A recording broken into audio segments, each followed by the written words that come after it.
بسم اللہ الرحمن الرحیم۔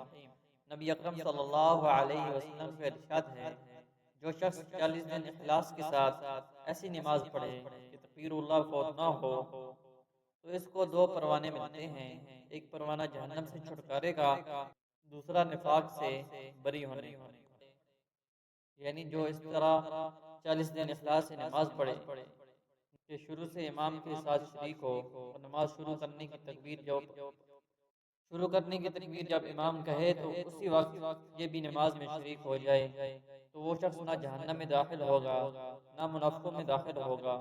منافق وہ لوگ کہلاتے ہیں جو اپنے آپ کو مسلمان ظاہر کریں لیکن دل میں کفر رکھتے ہوں، اور 40 دن کی خصوصیت بظاہر اس وجہ سے ہے کہ حالات کے تغیر میں 40 دن کو خاص دخل ہے۔